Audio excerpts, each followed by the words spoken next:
Good evening, fans, and welcome to Titans of Twitch Wrestling. We've got an action-packed show headlined by a 5-way ladder match for the $1 Million Championship. Buckle your seatbelts, hide the children, and change the passwords to your online bank accounts. TOTW is on the air. Boba the Chaos Rabbit, Lyle Guard, the Scooby-Doo Gooder, Uncle Kenny, and Dead the Willing will do battle, and we'll call the action. I'm Deuce Silverado alongside Carl Featherbottom. Carl, are you ready?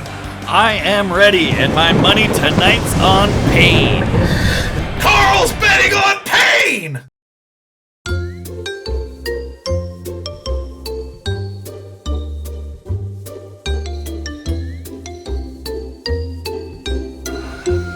Okay, friends, I'm just gonna go talk to this other driver for a second.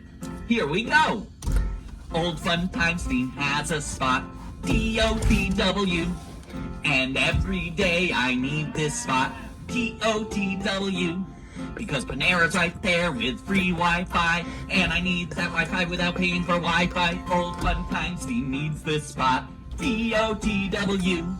But on this day you're at my spot, TOTW. I really need this fudging spot, TOTW. Your car is nice, go to the pay lot. Drive away, right away, and making this great spot. Old Funtimestein needs this spot, TOTW. If you won't leave my fudging spot, TOTW. I'll wrestle you to get this spot, TOTW. Leave her cars right here and go wrestle there. Loser leaves, winner stays. Funtimestein will win today. Old Funtimestein demands my spot, TOTW. Alright, my friends. I'll be right back. I just have to handle this jabroni.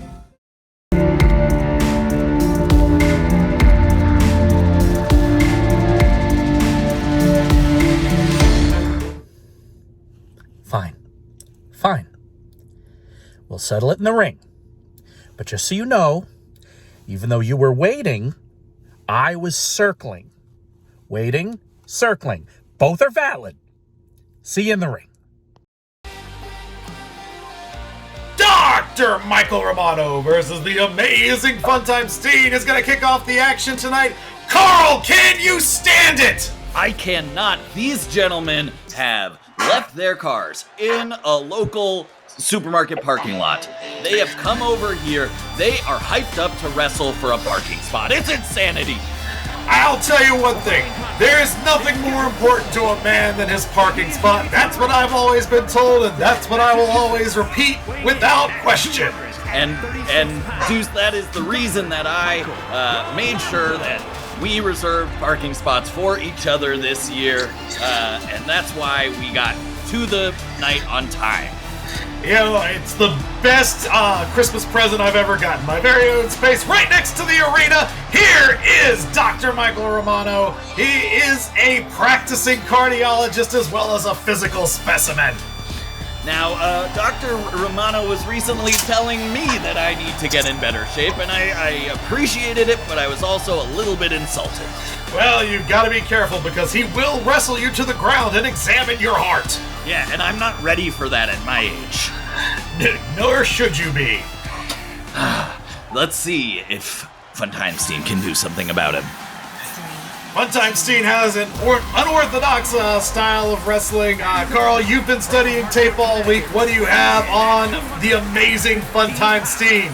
Do you see this, man? Do you see the sock on his arm? This is not a man who really respects wrestling, but this is a man who loves fun. So, you know, comme ci, comme ça. There's a waggle in the hips, and what I always say is that there's a waggle in the hips. There is a power in the chips. Now, what are the chips? That's the one that's on Rabbi Funtimestein's shoulder because someone's trying to take his parking spot.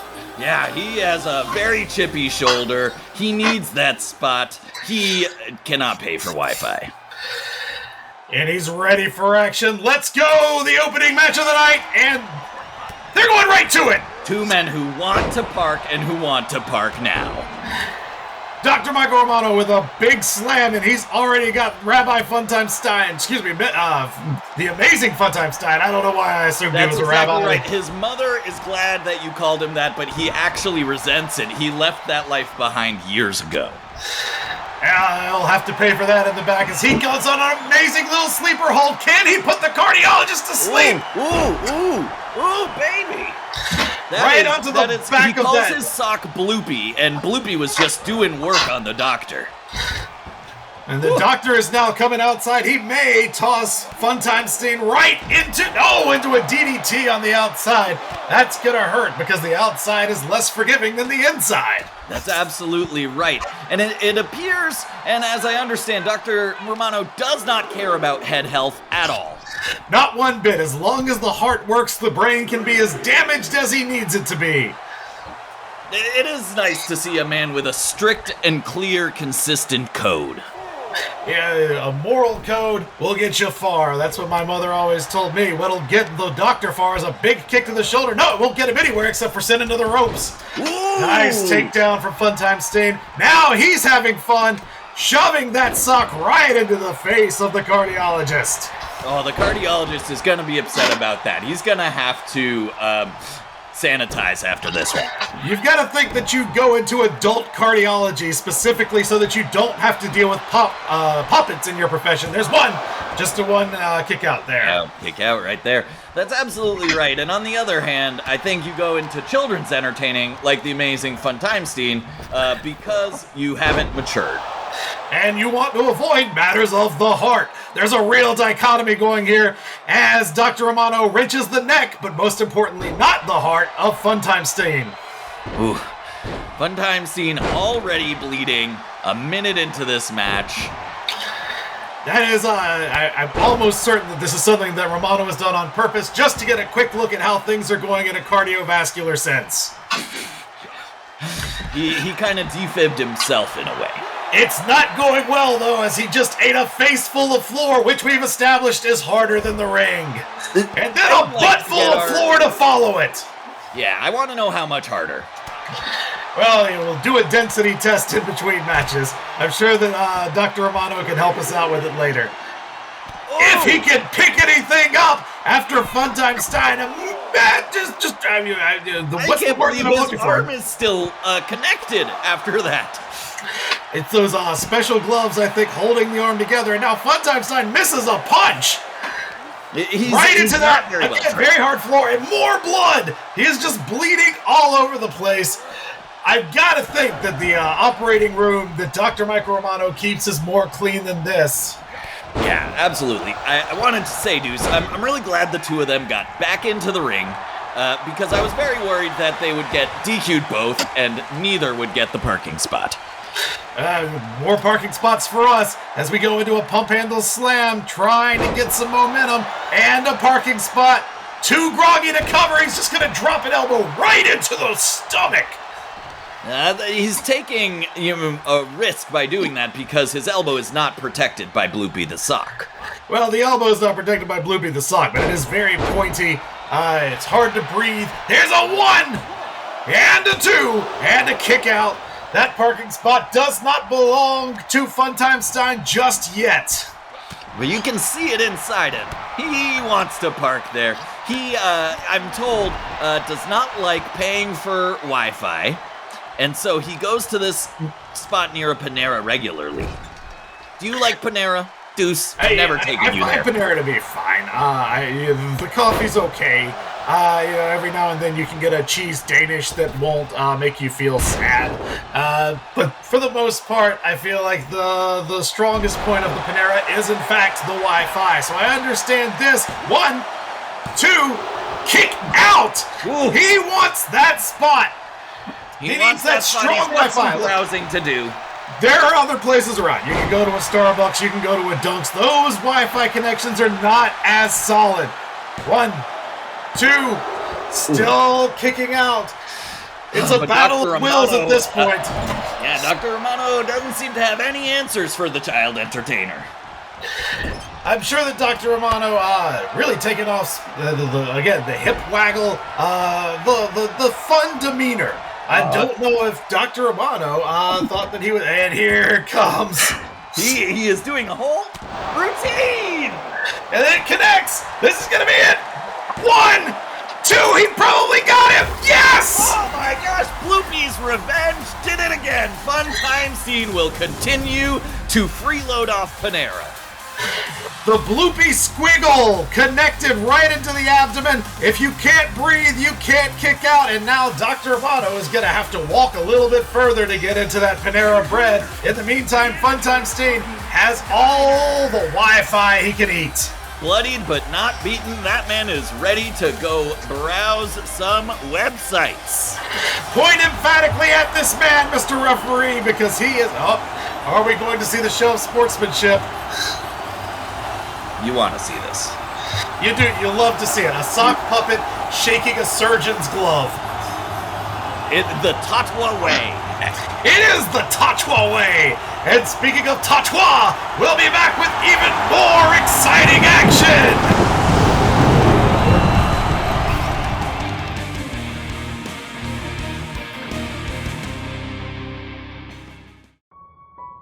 Hi, I'm Bert Smalley, professional house haunter. Do you have a great mansion you wish to pass on to ungrateful relatives, but you want it to be haunted to punish them? Great, I'm your guy. As a professional haunter, I'm not a ghost. I'm a man. But your relatives don't know that. I live in your house and pop up spooky places. Give them a scare. What are my credentials, you ask? I am very professional. Look at that. No trick editing. My fee is a simple $18.99 a week, and of course, room and board is on you. Thanks. Just give me a call, and I'll get haunting your home today. Number 10, what's your reason for breaking the hamburger habit at Arby's? Wait, this is a fucking Arby's? Get your ass to Wendy's. Fuck Arby's. Are you a man, or are you a beast, or are you something in between? The Frog Prince and Mantaur are gonna hash it out here on TOTW! Which team are you, Deuce? I tend to be Team Man. I wake up every morning as a man, I go to sleep every night as a man. I have no idea what it's like to be a half man, half beast, or a full frog. Like this man was for 20 years! A princely prince, cursed by someone, turned into a frog, brought back to his human form and having just the dickens of a time adjusting to life as a human. Yeah, it hasn't gone well for him in many respects emotionally, but it has gone well for him in that he's a prince, and he's very rich, and he lives in a castle. All of these things are true. He has left, the princess is gone now, but he has resumed his princely duties. He's doing, comparatively speaking, I would say at a C-, representing a country that is very much a real country. Yeah, it reminds me of the old passage, like, what does it profit a man or frog to gain a castle but lose his princess? My God, that's beautiful. Yeah. Also beautiful is this guy's chest plate. Check that out. That's a chest plate that lets you know he's a real prince. One of those fake princes that goes around Central Park and is like, hey, you want to take a picture of me, a with prince? the person behind him making sound effects. Right, not that at all. No, not one bit. And he is taking on Mantaur. Oh my God, look at that horse energy. You would think he was a horse, but honestly, I think he might just be a human. Although, man, it's hard to say. We need to get Romano in here to do a full chart review. I mean, look at these actions. Those are horse actions. Yeah, would a horse have a different kind of heart than a human? Only Michael Romano would know for sure. Michael Romano and possibly other licensed cardiologists. But this horse is fighting for the honor of his half-horseness. Half-horseness. He is, of course, the top half of a human and the bottom half of a centaur. Yeah, it's a little unclear to me exactly what he has against the Frog Prince. I I know that he wants to win. That's very clear in his mannerisms. Well, the Frog Prince has challenged his sort of state of being. The Frog Prince, of course, not amused by anyone who seems to have a human set of legs, calling themselves a horse, but the Frog Prince is having such a hard time being a man after spending 20 years as a frog. And Mantaur, for all of his hoarseness, likes classical music. He is pointing right into my soul. Oh, I can see it. Your soul? That's good. I wasn't sure you had one. No, of course I have one. I write checks yearly. Wait. They say that if you don't have a soul, then when you sign a check, your name doesn't show up, so it's fine. Got it. Okay. We're into the action there. A little feeling out process, but then the Frog Prince bowled right over, and now Mantaur going right to work on the arm of the Frog Prince. Yeah, using his hoof. His Well, man is it a hoof. hoof if it's a centaur bottom, or is it a foot? We need to get the anatomy, and he is just kicking like he's a horse, and there, like a frog, the Frog Prince springing up with a nice Hurricane Rana. Makes me want to eat me a frog leg seeing those things bounce. How do you think the Frog Prince feels about frog legs as a delicacy? Does he have friends in the swamp? Does he... He Right, pisses like on a dropkick, I can tell you that. He's a prince, right? Like, he needs to keep his tides coming in. Could he be sacrificing frogs for the frog leg industry? Well, he just got a huge springboard splash, but it was not enough to keep this possible beast, down. There he is, once again, using his legs. Strong legs, strikes to the head. He's really using his time as a frog to his advantage with another beautiful springboard splash. Yeah, absolutely. It seems almost intuitive. He doesn't even need to think about hopping. It's just what he does. Which is weird, because I know one thing for sure, that is that human legs and frog legs are different kinds of legs. Otherwise, they would just be called legs generically. That's absolutely right. They would all be called legs. But these are human legs on both of these humans. Well, what are they? Yes, that is correct. Back right over! Frog Prince! Off his legs. That was fantastic. And another big stomp right into the chest, almost caving in. And now he's going for a big code red. He's got it! Ooh. That could have been everything. Back to the swamp and dunking him under those muddy waters. Well, and speaking of muddy waters, there's now blood on the floor. Ooh. We're gonna need to get the intern to wipe that up. You think the intern has cleaned up all of the Funtimestein blood that was on the floor? I would hope so. Because we've got, permits to maintain. Mantaur now taking control after that missed stomp from the Frog Prince. He really doesn't seem to know what to do when his jump attacks don't work. And now he's in a world of trouble. That is a big bear hug. And that is a big amount of hair on his back. A big back hair hug. He's trying to find his way out of it, though. He does successfully. Going up. Big arm drag. He's got to stay on top if he's going to make this count.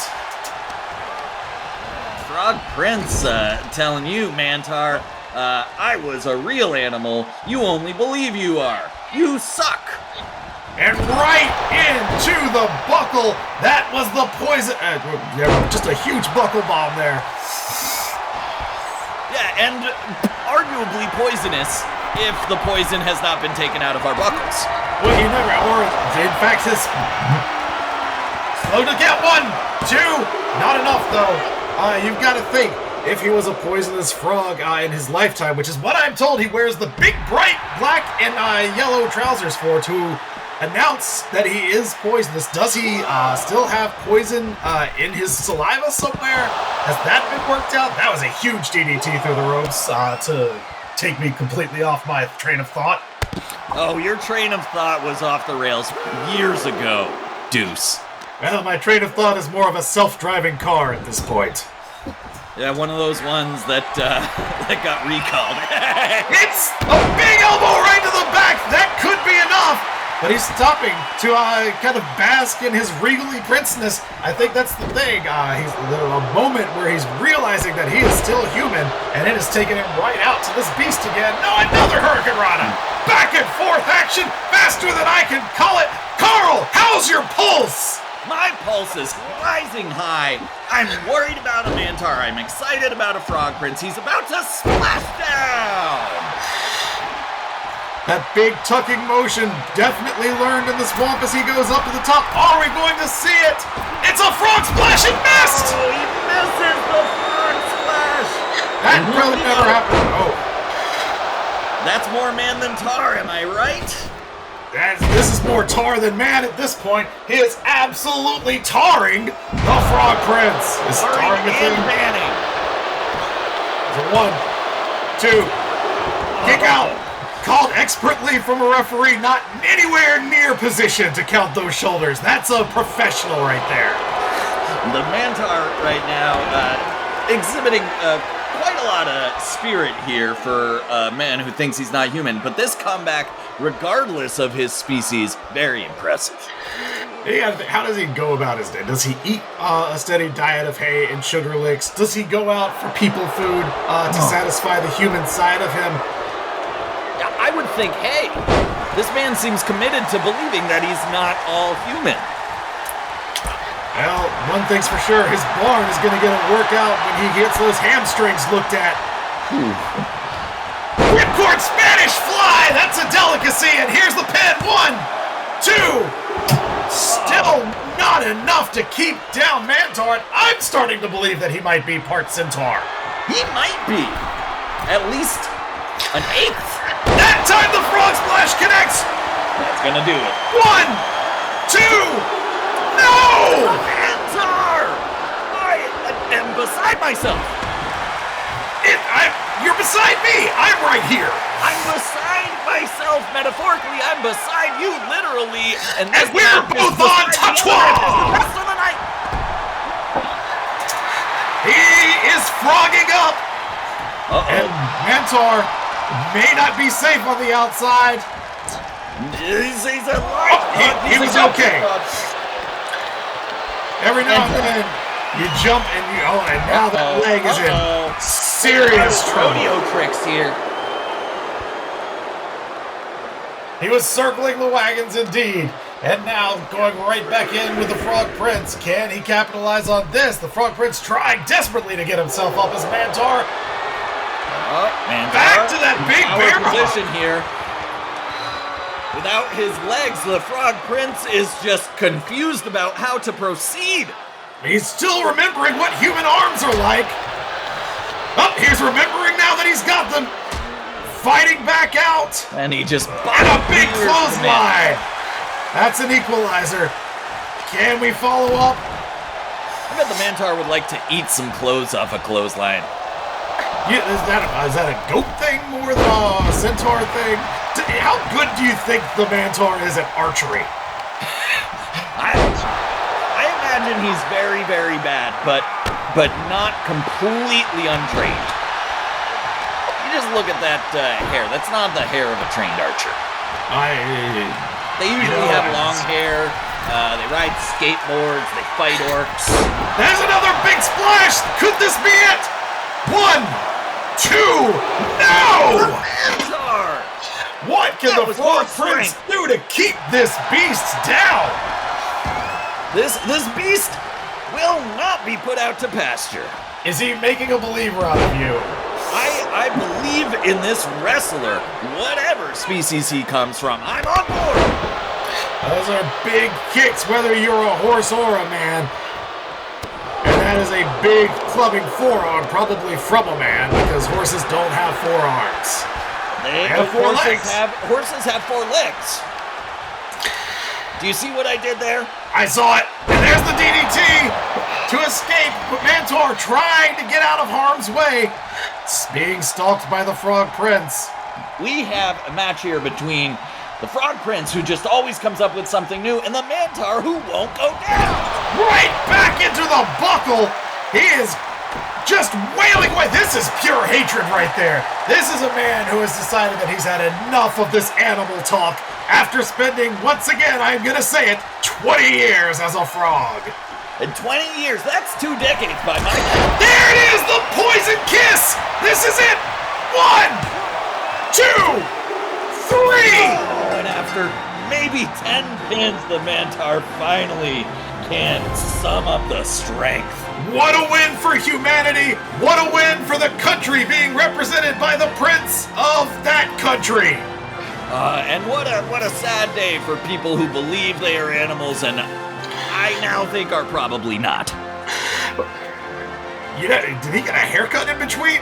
He got his hair knocked clean off! He got his hair knocked clean off, as if to say, you're a human. The Frog Prince will take your hair off if you claim to be any part animal after what he's gone through. Stick with us, there is much more action here on TOTW! Carl Featherbottom! Oh, well, is that who I think it is? Is that that's the big boss, and he's impressed. What do you do to impress your boss, Carl? Oh, to impress my boss, I show up to work on time, I leave late, and I never take snacks from the snack cart. Kiss ass. Hey, Carl, how do you feel about tag team action? It's my favorite team action in wrestling. Oh, we've got Paul R. Opposite and General Doug taking on the team of Muggs, Flatwhite, and Amnezia Zteve. There's a lot to wonder about with this match. Am I right, dudes? I'm thoroughly confused already, but here's the General of the Sea, General Doug. Oh, this guy is dastardly, not a gentleman at all. I have heard he is quite frankly the least gentlemanly person in the history of TOTW! Have you seen his horde of spam? It's large. I'm sure it is. Just a massive amount of spam. He just keeps it in those little tins. Yeah. And look at him showing off his pinky like he's got such a great pinky. Who Boo this do you man! think you are, General Doug? You think you're so special because you run a country far off in the ocean and collect spam tins. Come on. I've got a collection of things at home. What? Go on. I didn't know you had a home. Yeah, it's lovely little brownstone, vaulted ceilings. Look, so every now and then. You are an ever unwrapping mystery to me. Speaking of mysteries, let's get a look at General Doug's partner, Paul R. Opposite. Now, this is a man I do not trust. Now, what do you not trust about this fellow? Walk me through it there, Carl. All right, I have watched at least 4 matches with Paul R. Opposite in the last 4 TOTWs, and he was different in all of them. Is this a man who just studies tape and adapts, or do you think there's something deeper to Paul R. Opposite? The man, if he even is a man in a promotion like this, you don't know what you attract. But something about him is he might be a shapeshifter, he might be a spirit shifter, he might be a soul shifter, or he might just be an asshole.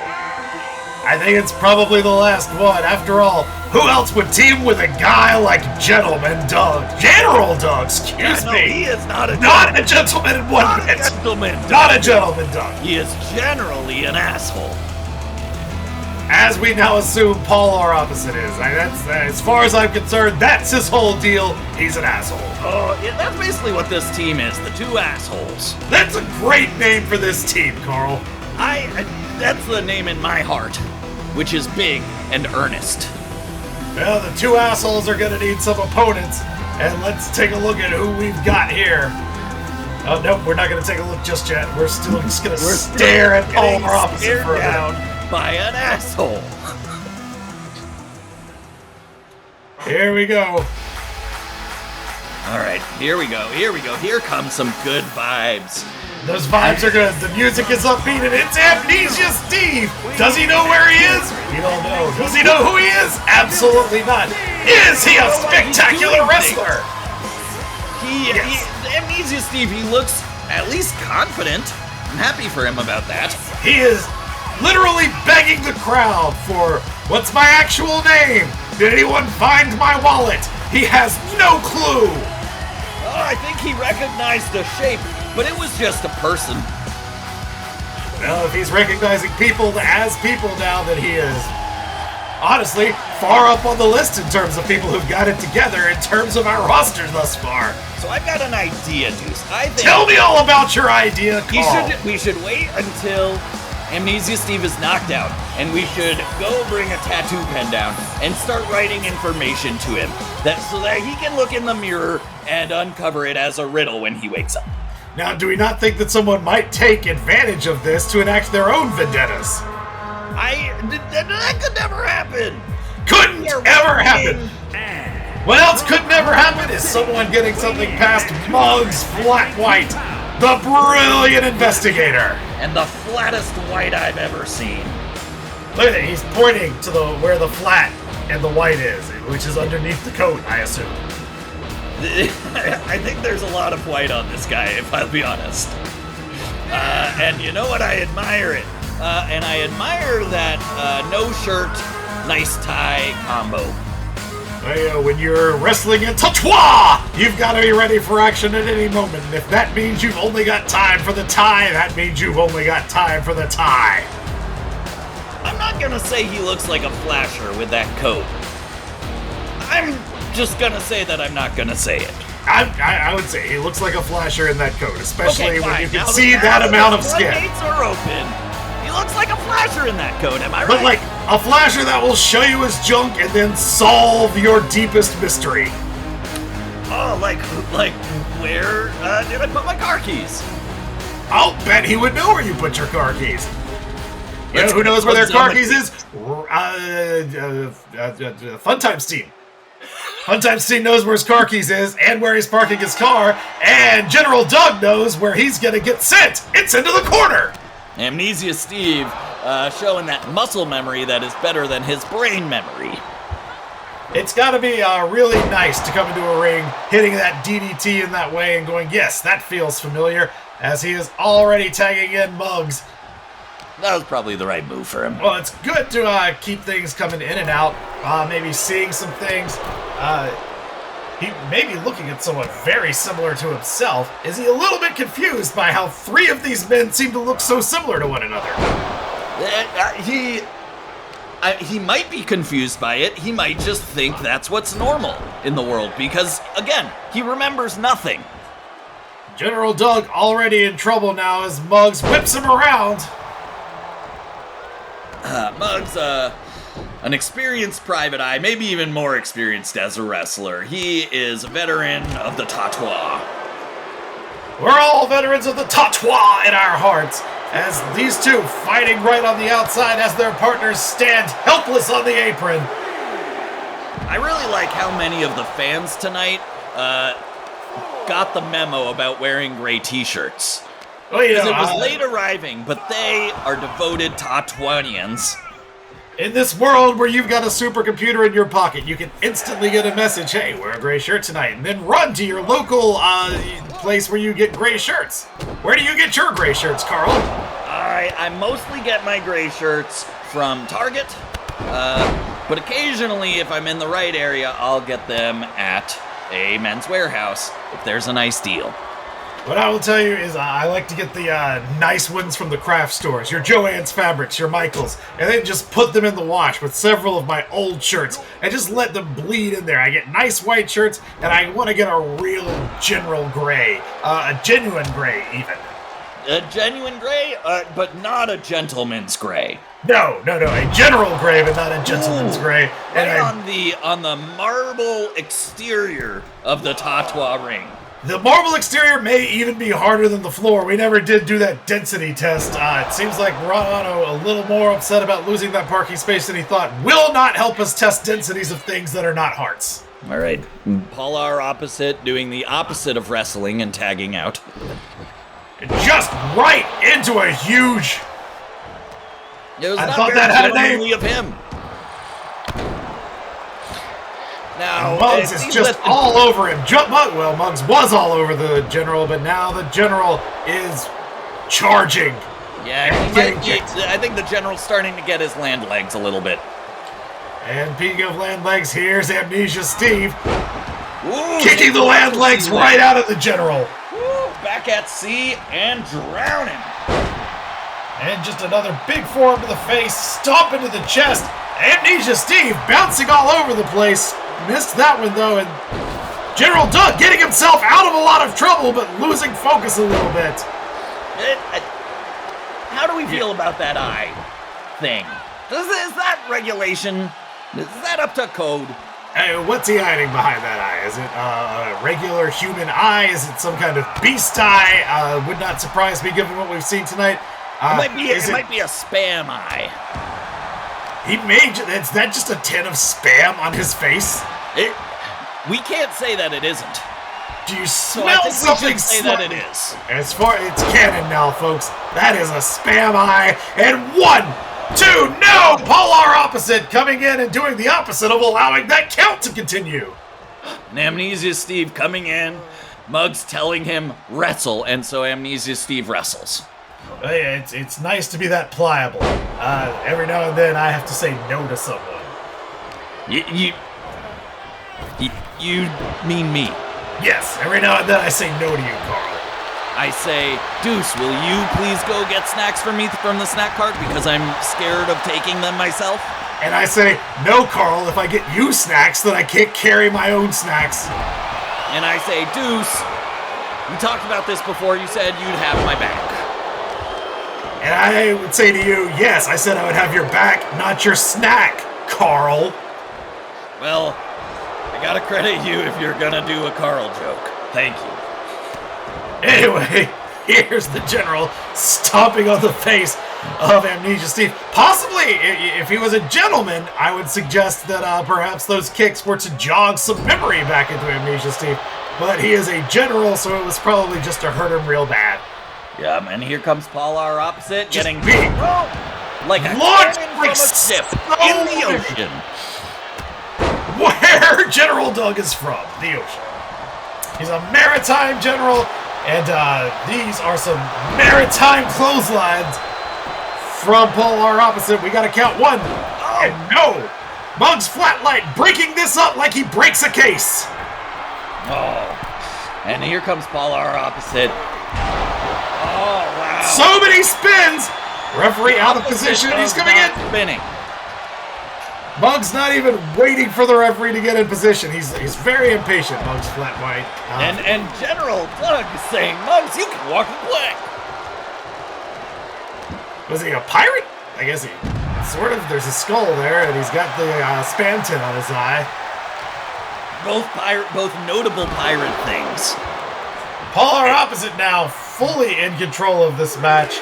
Absolutely. Except he just caught an elbow right into the breadbasket, and he is no longer in control. So is the good side of Polar Opposite the white, and the bad side of him the blue glitter? I have a feeling the evil side doesn't have glitter in it, unless the evil side just conspires to put glitter in places, crevices of the couch, occasionally on a work uniform that it just won't come out of. Mm-hmm. There's a deep theology behind that outfit, I can tell. Well, he's also. So, what's the deal with the lighter blue of the knee pads? Is that the true? Oh my God! Amnezia Zteve may remember how much it hurts to get his shoulder snapped off. I'm gonna be talking to Amnezia Zteve later about where he got those jeans, but unfortunately, he's gonna tell me he doesn't know. But those are nice jeans. That is just caved in the chest once again. All right, Muggs Flatwhite saying Polar Opposite. Here's the opposite of winning. Muggs cracking Paul's body like he cracks a case. And Paul doing a whole lot of work to keep Paul in the corner there. That is good tag team action. That is smart tag team action. But now he's right in the middle of the ring trying to wrench that arm off. Probably revenge for Amnezia Steve's arm problems, but that was at the hands of Paul's partner there. And Amnezia Steve with a big brain buster. This is going to be it. Was that it? No, it's not! Coming in like a cannonball is the general. And Amnezia Steve says, I don't care because I don't know anything. That's true. You can't respect a general if you don't know to respect the chain of command. Amnezia Steve teaching Polar Opposite a thing or two about knowing stuff. Which one knows more? I think Steve right at this point. Amnesia Steve knows that he doesn't know anything. Polar Opposite knows that he is the opposite. The opposite of a thing. So how do you become the opposite of a thing as ill-defined as Amnesia Steve? I think when Polar Opposite's fighting Amnesia Steve, Polar Opposite becomes the Encyclopedia Britannica. I think I understand it. Oh, he knows everything up through the year 1994. Got it. That's exactly right. He is on the bottom shelf at my in-laws. Just collecting dust and knowledge. But man, was he a good Christmas present once. Real lovely to look at on a shelf once upon a time. The general is busted open. Amnesia Steve now back out in. He almost thought it was time to leave, then remembered. He is starting to remember things, and he is tagging Flatwhite right in. Muggs caught it right in the mug. This is just back and forth, fast-paced action. Yeah, setting it up. Woo-hoo! The general here, absolutely no respect for anyone's arms. No one is going to be able to pick something up, lift a pint up to their lips, wave at a passing car as it goes by that might have someone that you know in it, but oops, it just looks sort of like someone, and actually, they don't drive an Acura at all. They normally drive a Tundra. I just love letting you cook, Deuce. I make a mean souffle. We're not even going to get a count. In your kitchen of your home, which I didn't know about until tonight. My very lovely brownstone, paid for with money that I definitely earned. I know you did, Deuce. That's why I have your back. And that's why I've got your back and not your snack. It's starting to feel like you really believe that and you didn't just want to rhyme. It's a way of life for me. Have all the backs, have none of the snacks, and then hit the sack. Well, that tracks. And we're back! Big forearm to the face of Polar Opposite. Once again being dragged. Polar Opposite has spent more of this match getting dragged around the ring. Do you think the ring burn is part of his problem defining himself outside of someone else? It seems so. It seems that he's spent so much time not knowing what he is, rather than just being the opposite, that he has forgotten that wrestling's about wrestling. Wrestling is about wrestling. Put that on a t-shirt and sell it. Right into the corner. Oh, look at that. Amnesia Steve. What wrestling is. Well, Amnesia Steve may have thought he was tagged into the match and forgot that you're not supposed to do that from the outside. I like his spirit. He wants to get in there. He may not know where he is or why he is, but he is ready to be is. Yeah, he's coming in for Muggs now, and it's not going well for him. But again, I really think Polar Opposite needs to get out of that corner, and he did. Got right out of there. Well, just walked away. All the way. All right, Steve and the not gentleman facing up and oh my lord. Huge Pele kick. Probably shouldn't call it a Pele kick. Should probably call it a Steve pick so that I think that's Steve's head trauma we just saw right there. That is which he knows only through muscle memory, not brain memory. That's good, because brain memory is not his forte. Muscle memory, clearly very strong. Muggs wants to finish this general off. Muggs saying, well, let's book him. I've got the photos that I obtained illegally. I've got the hair that I picked off his desk. And we can bring him down to the station. Sore back from being planted, but not enough to keep him from getting that kick. This is going to be it. 1, 2, and no. Polar Opposite says, I'm going to let this match do the opposite of ending. Continuing. Is that what that is? All right, great. We are Maybe back to more arm damage. And Flatwhite really going to work here. But, just misses the stop, left himself open. Left that bread basket right open, and now just being planted. in the way that only a general can plant something. Generals, great gardeners. One! Just one, though, because this is a hard-boiled detective. He puts the heart in hard-boiled. And you gotta, if you're gonna get into a hard-boiled egg, you gotta really, I don't know, you gotta peel through the layers, and then you gotta get that one piece that like gets trapped under your fingernail, and you're like, and then the filmy membrane that you just kind of slide off. Right. Well, do you eat that? Does it come off? Some of it does, some of it doesn't. Depends on your budget. If you're more of a Deuce Silverado, you probably throw it out. If you're more of a Carl Featherbottom, you didn't get any snacks handed to you. Wrenching into the verdict, and is that it? That is it! That is it! The general taps to the verdict, and Muggs, Flatwhite, and Amnezia Zteve have gotten a win that at least one of them will never forget. Muggs coming in, delivering the verdict, sending that general to sea jail. Just constant action. This was great. I'm beside you. A tag team match I've ever seen. I can say that. That was how good it was. They have high-fived. They're going up to the ropes. They're saying hello to everyone. Carl, how do you say hello? I say hello by saying goodbye to assholes. Oh, you say hello by saying goodbye. Are you, in fact, polar opposites? I got into the mood. There's more action on TOTW coming up. Polar opposite and the general now. Did it go the way that they thought? Are we going to see a second sportsmanlike handshake? No! Oh, polar opposite. Doing the ungentlemanly thing. Who's he being the opposite of if it's not that asshole? He doesn't seem happy with himself either.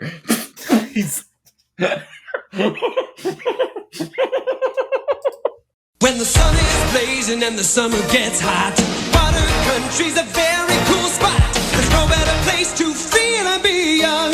Water country, have some fun. Do you not give a fuck this summer?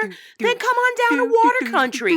2020 is waiting for you. All the rides, excitement, action, and many diseases. Come on down. Water country, water country, water country, water country, water country, water country, water country, water country, water country. Have some fun. Open daily. This is a public service announcement. We at the Department of Health have just learned that gum is poisonous. The most recent shipment of chewing gum shipped from Boise, Idaho, which covers 99% of American gum, is poisonous. You must remove any gum that you are chewing. No matter where you are, you could be twins in a pool or at the beach or in the winter somewhere. Quickly, if you're chewing any gum, take it out. It doesn't matter. You could not be a twin. You could be some lady. If you're dancing, definitely take it out and also do it at the beach. Take out any gum you're chewing or else you will die. It's full of cyanic acid. Quickly, this ends the public service announcement. Hello, I am Tuber, the couch potato. I love getting nice and toasty on my favorite recliner and watching wrestling with my friend, Loaf the Wonder Bread. It's my turn to become the supreme sentient sparring starch. How hard could it be? Hildegard, I've got all my eyes on you. I'm gonna be great.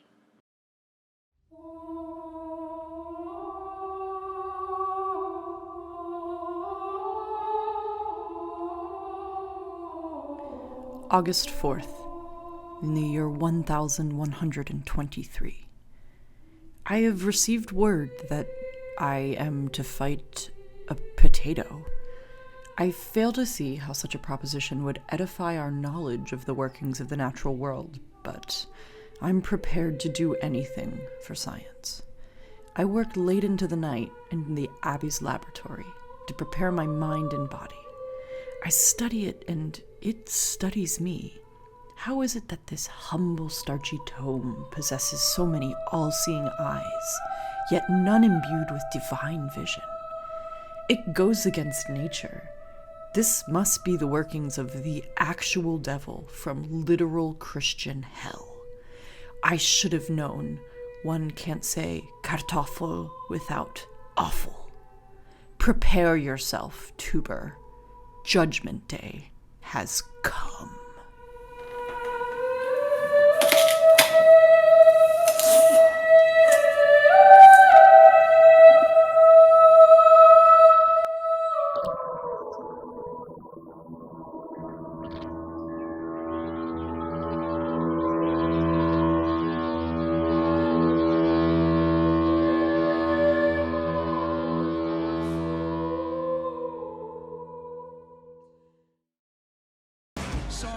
TOTW rolls on with Hildegard von Bangin taking on Tuber, the couch potato. The women's division, what many call the heart of TOTW. And so it is that we have the heart healthiest of foods, a potato. Is that heart healthy? We'll have to ask Dr. Romano. Starch has gotta be heart healthy. They just keep you alive. They're everywhere. But here is Hildegard von Bangin. You've done extensive research on this particular lady. What do you got for me? Everything I know about the Hildegard von Bangin is 1, she loves music. 2, she is pretty terrible to her opponents. I think she may have killed someone in her prior promotion, but I don't know that for a fact. Let it be known that she is one scary old nun. Well, when it comes to scary old nuns, she is actually from the 12th century. So when you say old, we're talking old. We're in, we're 22 now? Are we up to 22? They say that she's been kept alive by the hatred in her heart. And by her love of music. Well, she says that we've forgotten who she is, and I just had to look it up, so I think she may have a point, and all of that anger may be righteous. Hildegard is nevertheless going to take it out on a sentient potato. And I hope for your sake, Deuce, that she does not watch tonight's show after the fact, because she may get very angry at you, and that could be very bad for one Deuce Silverado. Well, I can be very charming when I need to be, especially with nuns. I gotta tell you. Yet, please tell me more about your nun history. Well, I did not go to a Catholic school, where that certainly would not have been allowed as a get-up. But I did walk past one every day, and the nuns would always wave to me, and I would go, "Hello, nuns." Oh my God! Look at the Tuber, the couch potato. Brought their pillow, brought their reusable coffee mug. How responsible of them. Tuber, the couch potato, just look at that, adorable, coming to the ring. Doesn't seem prepared at all for the violence that Hildegard is going to visit upon this potato-ly substance. No, it seems honestly too good for this league. I can tell you right now, Tuber the couch potato just resting, being cute, and they're waking up with a nice stretch. You know, it's good to have a reminder to stretch, I think. Absolutely. I'm gonna stretch right now. Me too.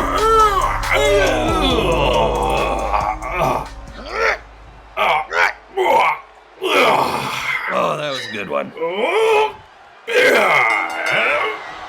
You got a job to pay. I don't want you to get fired again. Well, that one time, and then that other time, it'll be fine. We're back at Hildegard, right into a springboard punch, wrestling in what appear to be no less than 4-inch heels. How do you pull that off, Carl? You pull that off with centuries of training.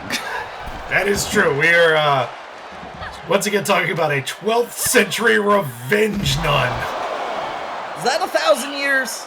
That seems like it. That's what I was trying to get at. I'm not really sure where we are in history right now, but I do know that Tuber, as it turns out, has a little more fight to her than we thought. Let's go, Tuber. Let's go. Let's show that potato fury. Hildegard very impatiently pacing around the ring as she comes up with her next move, only to be met by a series of shots from Tuber. Yeah, and I was speaking with Tuber and their representatives earlier, it looks like fringe on their outfit, but those are actually springy French fries. That sounds delicious. There's a 1 and a 2 and a no, or should I say, rip them off and dip them in some ketchup that you could have gotten me earlier. Right back to that springboard punch. It's going to be a big part of Hildegard's offense. It's very effective. You can see it coming, but if you can't get your hands up and if you can't get out of the way, there's nothing you can do. So that's 2 things you can do that I listed right there, conditionally. Tuber, I want to remind everyone, a literal potato, wrestling like it doesn't have appendages at the moment, just really not showing up very well at the moment. We got Hildegard now really going to work. Do you go to work on the limbs of a potato? What a splash! That should be it! Just sandwiched between that secondarily hard, but instead of getting Tuber back in the ring, once again working on a limb, and once again I'm going to go back to my question to you, Carl. How do you work on the limb of a potato? You work on the limb of the potato. I guess you first got to kind of carve one out like you're making a little puppet out of the potato. You need a paring knife, I would imagine, and then you create the illusion of a limb, and then you work on it. There you have it, folks. Carl has gone deep on the subject, and I am forced to agree with whatever he says, having done no research myself. I actually got that in right up from the intern, so if it's wrong, we'll get a new one. And right there, that was the potato salad, and that could be it for Hildegard. Oh, that potato very proud of itself for completing a move, and you know what? It should be. I'm very proud of it. I'm very proud of it, and I also want to cook it. I feel like I should maintain a neutral position. However, I also spent all of General Doug's match telling him an asshole, so neutral positions are gone. Go, potato, go. Absolutely. You gotta root for the underdog here, and the potato being an actual potato, going up against an evil, music-loving nun that has been practicing for a millennium. There's you just can't compare. 2. That is a kick out. It takes more than that to put down a nun who has held on to a grudge for 1,000 years. Is another potato salad? Are we doing it again? Looking for the dip. No, missed.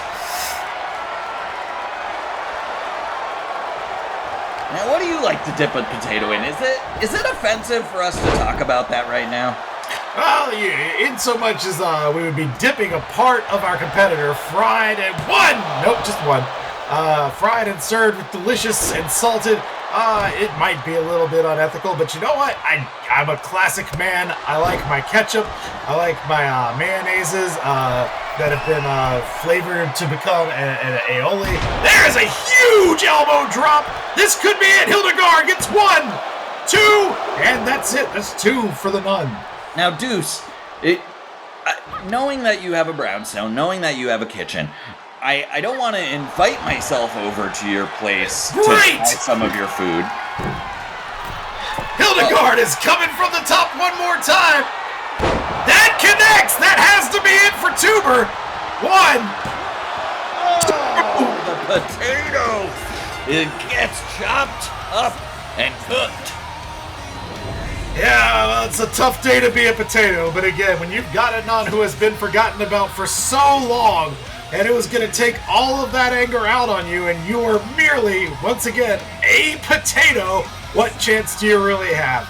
Yeah, the odds were stacked against that spud the whole time, but I think they ate a good showing, and I hope they come back with even more fire in their belly if they have one. Well, Hildegard, not one of the nuns that said hello to me as I walked past the Catholic school, because that was not in the 12th century. That's right. I don't know what that means for Hildegard's big win. Stay tuned for more action here on TOTW! I've been always after something like a deeper truth. There's something not gone right with our civilization, and somehow we need the very dark monsters. The strange thing is that when you have a picture on the screen, physically the image doesn't change. It's always the same image, the same projection of light. But our perspective as a spectator changes. Of course we are challenging nature itself, and it hits back. It just hits back, that's all, and that's grandiose about it, and we have to accept that it is much stronger than we are. Hey Carl, what's more depressing? The films of Werner Herzog or watching an entire racing thing? That is a question I cannot answer, but I know what's not depressing. TOTW Wrestling. TOTW is live once again, and we've got ourselves a match for the ages. Now, I have I'm a film buff, and you know that I love existentialism, so this guy's right in my wheelhouse. It's Werner Herzog. Werner Herzog, of course, not the director of Avengers Age of Ultron, as I was led to believe earlier today. All of my research on Werner Herzog has been Age of Ultron based. Deuce, you should have shown up to the production meeting.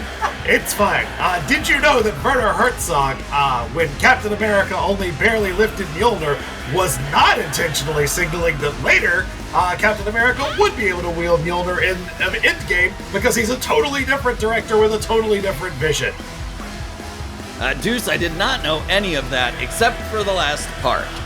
What I do know is that this man is an experienced wrestler, and he has deeply contemplated the vacuum at the center of all of our souls. And he's German.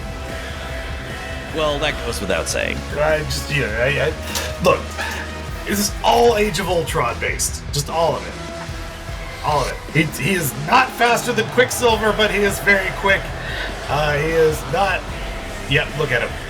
He's not a Von Strucker. I can't. He is a Herzog. I can't with Werner Herzog. Until he joined TOTW, I had no idea that he had one of the coolest tattoos I've ever seen. I think I'm gonna go get the same one. Well, when you think about death that much, you get it tattooed on your chest. And who's coming in? Our most hated race car Nepo baby. Let me tell you, he's not even the first Nepo race car baby in TOTW. There is, of course, Vroomy McVroomerstein.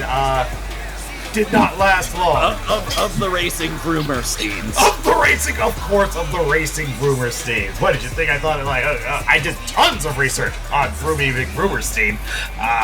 Absolutely none of it based on Avengers Age of Ultron. Now, do you know if I'm going to be able to go get those dollar bills after my fights tonight? I believe that they end up combusting eventually. I am told that Frankie Cruz not a fan of using real money for his entrances because he doesn't want anyone but himself to have it. Oh, well, that's both reasonable and upsetting for me. Oh yeah, if he's such a rich hotshot, maybe he should fire some real money into the crowd. Maybe you could afford, like a snack of your own. Snacks. Werner Herzog just stepping right to Frankie Cruz, who big splash. This is it. He's going for the win early. Oh Werner no! Herzog did his training. He showed up in flip-flops tonight, as if to say, nothing means anything. I'll tell you who wears flip-flops is Hawkeye. Anyway, in Avengers Age of Ultron, Deuce, I don't catch your references if those are references that I think Hawkeye is an Avenger. Yes, and Frankie Cruz is an American who got his face hit. There's a big cover. By a German. That was kind of a blitzkrieg, am I right, Werner? You are, he can't answer. I'll tell you that was mostly correct, though. When you get a blitzkrieg, you're basically hitting him on two fronts, and that kick hit him both in the face and in the existential parts of his body. And in the existential. Werner took his time, a little too much time with that last move, but now he's trying again with the submission. We'll see what happens here. Is really twisting Frankie. I think he wants Frankie to look deep inside of himself and see that not only does his racing not matter, but neither does his money or his wrestling or his USA tights. But now, Frankie Cruz racing circles around the top. Yeah. Frankie likes spinning, but the crowd does not like Frankie. They are booing hard. Hey, just laying in those right hands. And what was that? Did he just spit? Did he spit poison? That's one. Nice. That's two. Werner Herzog is done. Is Werner Herzog dead? Frankie Cruz may have just killed the great filmmaker Werner Herzog. Just by spitting poison in his face. What a jerk. What an absolute... I mean, here's what I'll say about Werner Herzog and dying. He knew it was coming. He's going right back, kicking a man while he's possibly dead. What an absolute... You know what? I think the general is more of a gentleman than I did previously. Werner's showing some life. Werner's showing some... Uh-oh. No. Well, a table can only mean one of two things. I believe. This crowd absolutely hating what Frankie Cruz has in mind, which is either to put Werner Herzog through a table or to set up an ice spread. Yeah, maybe he's putting up another snack bar. Nope, it doesn't. Frankie, he's an asshole. No, Werner Herzog definitely dead now. That is not a moving body. Goose? Well, Carl, that is the last that we will see of Werner Herzog. He's no longer alive, Goose. He is deceased. That's our first death here on TOTW.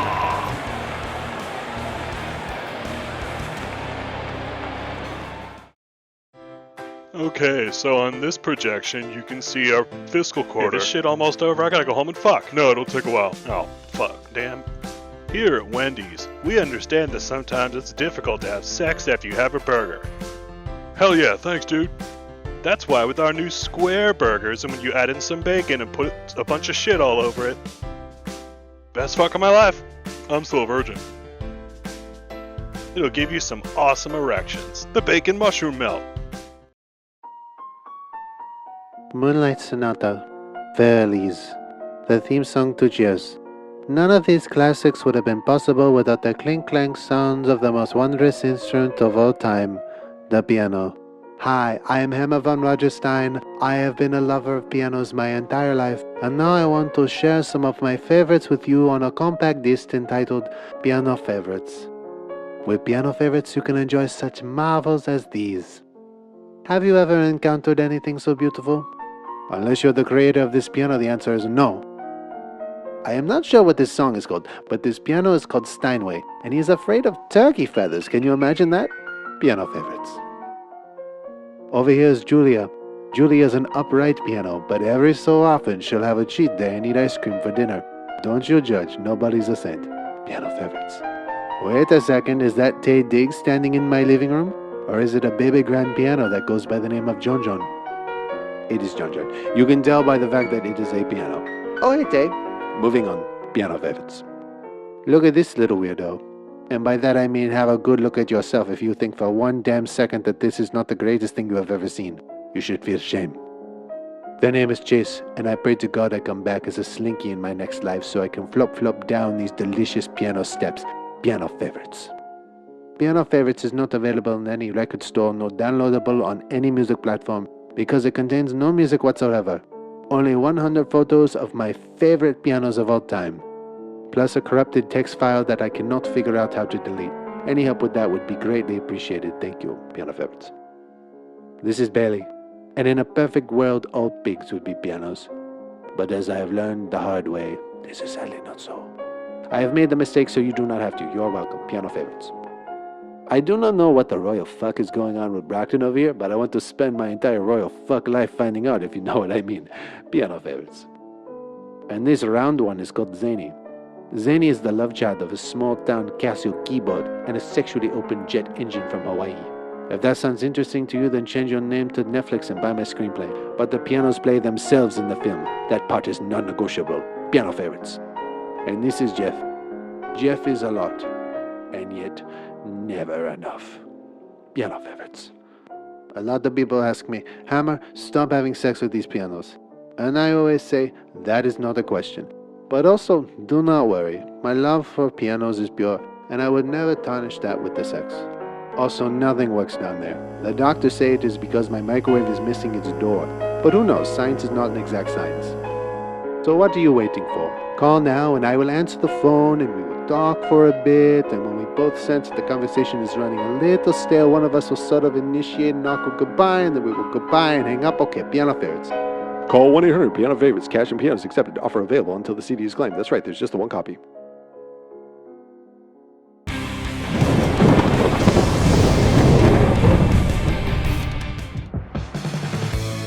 Hey bud, it's me, Lyle, the lifeguard. Thanks for having me. I've been training hard for this match. $1 million would make a big difference in my life. Could buy a new van, could buy a section of the beach all my own, keep it as safe as I want it. And I've been training hard too. I've been fighting the literal ocean. Here's me, fighting the literal ocean with my literal hands and feet. Yeah, look at me go. And that feet and hands energy, that's what I'm gonna bring into the ring today. I'm gonna show you that Lyle wins. Safety wins. And the most important rule about being safe is there's no running from Lyle.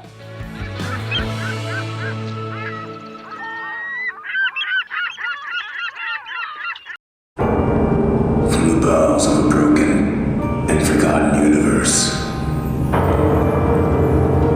to a new land brimming with promise comes a symbol, a figure, hoping to keep a promise of his own. Ladies and gentlemen, I present to you the Scooby-Doo Critter.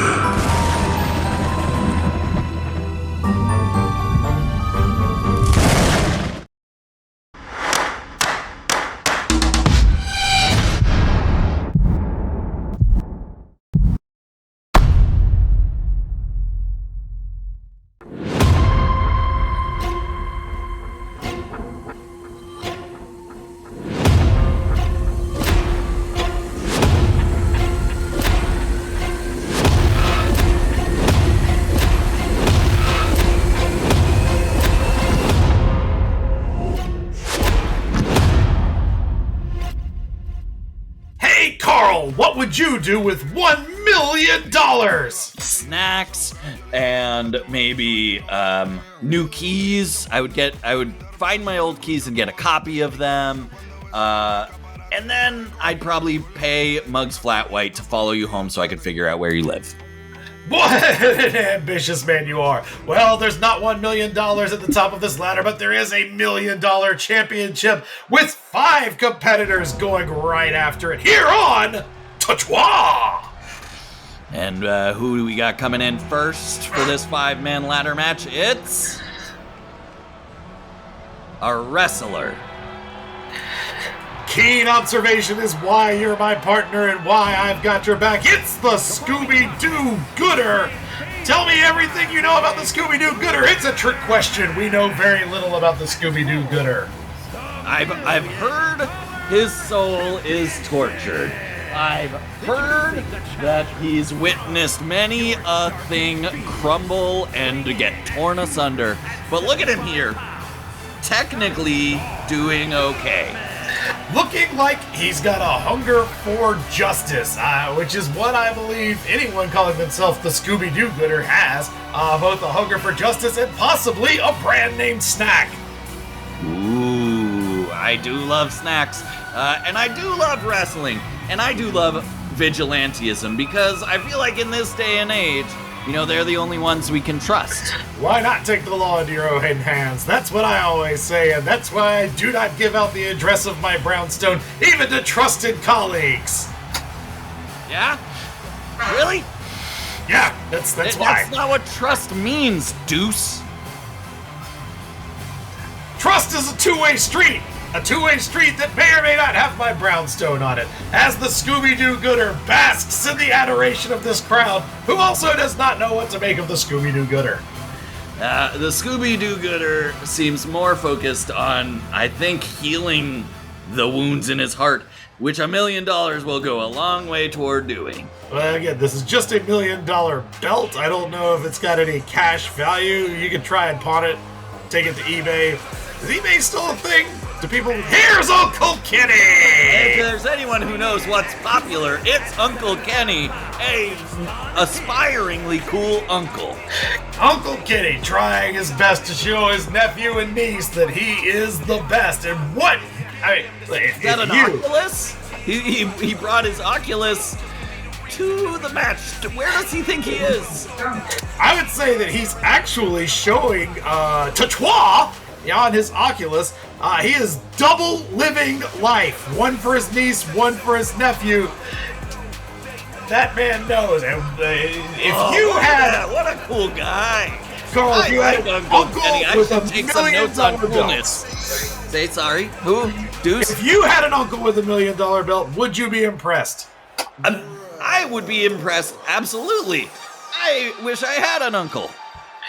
Well, no uncles to be found, but there is Lyle Guard, and let me tell you about Lyle Guard. Lyle Guard loves rules. Yeah. So he's mobile, and he's very rule-followy. Say it again. I'm wondering if Lyle Guard is going to go right for maybe the Scooby-Doo gooder, because if there's one thing that vigilantism is not, it's by the book. That's absolutely true. Vigilantism, as I understand it, does not follow the rules. No, absolutely, it's not the rules. It's vigilantism. If it was by the rules, huh? Look at that pop, and we are ready to roll. Lyle Guard, gonna keep us all in line. Maybe basking in the glow of those pyros, trying to get a little more tan. Let's hope he has some fight along with that look. Where do you work on your tan, Carl? I work on my tan in the parking lot very often, right outside here, because I'm just very, very committed to my job.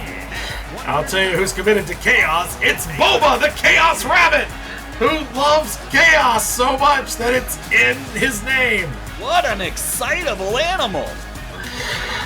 Bouncing around, jumping, bounding. Kind of Boba the breakdancing rabbit, if you ask me.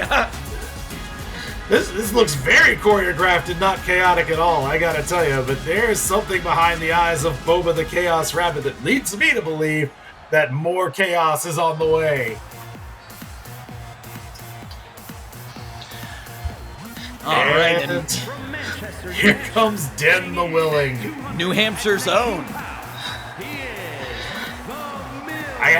Well, once again, a total mystery, but not unlike Uncle Kenny. Here's someone who is out to prove something, out to prove that maybe he's a little bit more than a top-flight customer service representative. As I understand it, and just judging off of his clothing, is he a customer service representative for our league? Because if so, I feel like I should have seen him around the office. Well, have you ever needed service? No, I frequently want to deliver service, though. Well, I guess that's why. Yeah, maybe you could be the new customer service rep, and then I don't know who's going to be my partner then. But sounds like you're leave me, Carl! Do not leave me! You have to stay with me! I'll stay with you at least through the end of this $1 million belt wrestling match. That is a very finite amount of time, and we are off! Boba locking up with the Scooby-Doo gooder! Den the Willing getting sent out by Lyle Guard, and Uncle Ken going right for the ladder, but He Lyle... likes trinkets. That Uncle Kenny, he saw the shiny ladder and he said, that'll impress my niece and nephew. Now, Lyle Guard, of course, took exception to that because going for the ladder too soon in a ladder match, big social faux pas, which is, of course, not following the social norms and rules. Yeah, Lyle Guard, Lyle Guard all by himself with the ladder, though. Yeah. He may be ready to scratch that. Let's know that once the seal is broken, it is totally acceptable etiquette to follow suit. But Uncle Kenny now getting himself... Oh, Lyle is hanging, dangling, wangling, sangling, and right onto Uncle Kenny, who gave him a big piggyback ride into the mat. Oh, but the Scooby-Doo gooder said, Uncle Kenny, more like Uncle, I'm gonna knock you over. Well, Den the Willing just got absolutely obliterated on the outside by Boba. There's so much action that we're calling multiple things at once. We've got Boba the Chaos Bunny taking that customer service rep.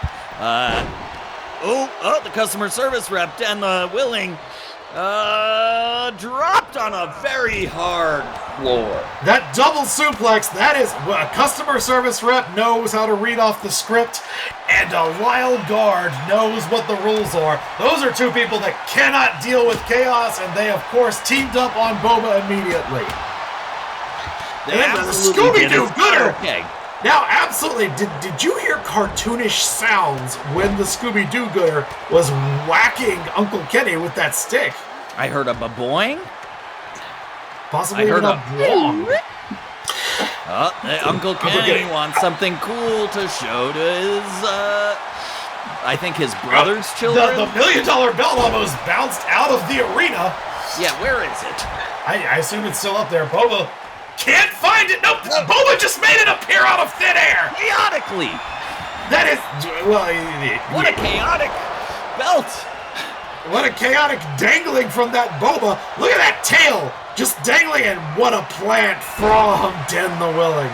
That And then bunny we have did not- another one. I understand why the bunny struggled getting that down, because it doesn't have opposable thumbs.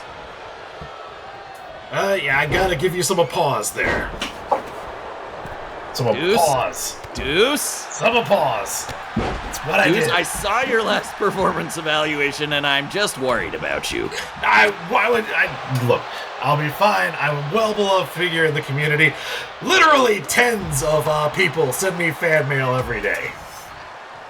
Deuce, I want to see the receipts on that, but it's okay. I love you. You know what I love hearing about your food that you make. Yeah, I recently sauteed, one of those things that you saute, Could be anything, vegetable, protein. Oh, all of it. It was a stir fry, so, there's a lot of stuff in there.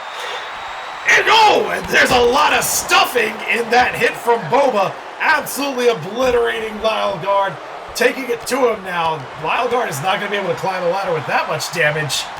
While Den the Willing is using his feet to throw Uncle Kenny to the ground, Scooby-Doo Gooder says, I can do you one better.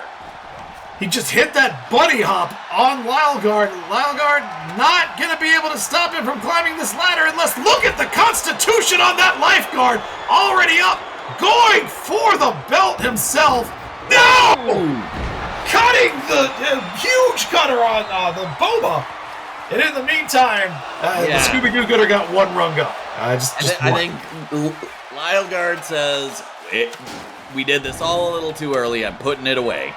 And here we go, Uncle Kenny bringing in the steps, which are, of course, not tall enough to reach the belt. But man, do his nephew and niece think this is a funny bit. They're shiny, which is one of his things. He thinks shiny is cool. What's he up to up there?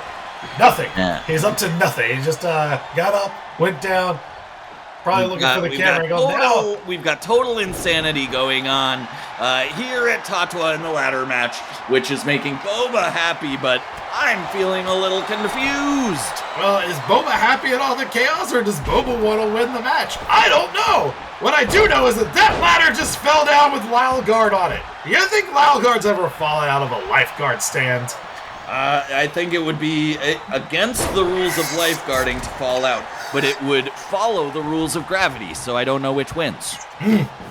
It's a philosophical question that we have no time to get into because that tombstone may have ended the career of Boba and that set of stairs.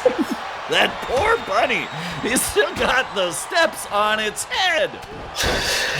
Well, you know what they say about a bunny with steps on its head is that it's a bunny with steps on its head. They do say that, and we're putting it on our next Deuce Silverado shirt in the Deuce Silverado store. When Deuce Silverado says something, you can take it to the t-shirt bank. In the meantime, Den the Willing absolutely... Now, I've been told that Den the Willing keeps those headphones on during the match because he's listening to motivational recordings that he downloaded off the dark web. Do you ever use dark web motivational recordings there, Carl, to get through your day-to-day life? And honestly, I haven't, but by watching the performance of Den the Willing, I feel like I've got to look into it. I every now and then, like a motivational poster might be good, you know, like a sunset, and then, like Gandhi saying, "You got this, champ," underneath it. Like really gets me going in the on day. a rope saying you can hang in there. That's a classic for a reason. There you go. Uncle Kenny is in a bad taking way. a rest on a ladder. Look at how cool that is.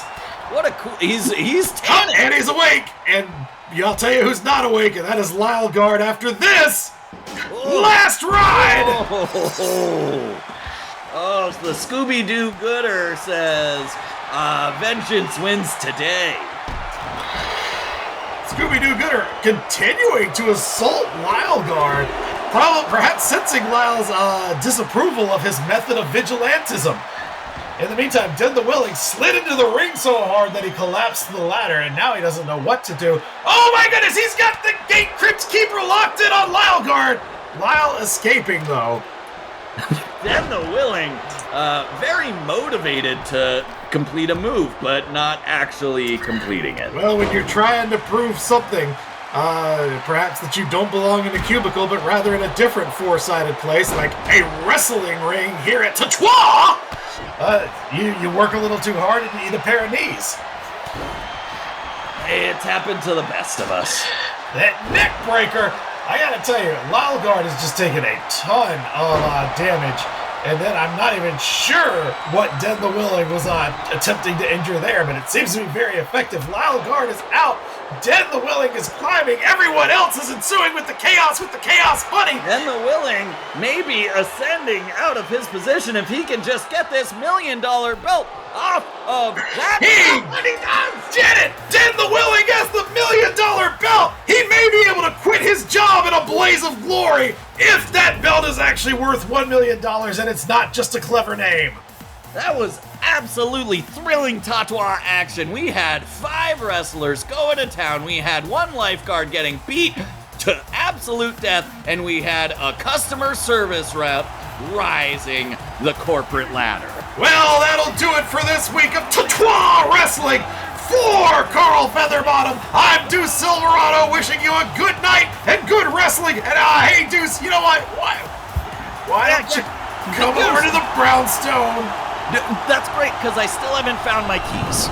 So can I have a ride? Oh, no, you're going to have to walk. Deuce? I'm out. All right, I'll see you there.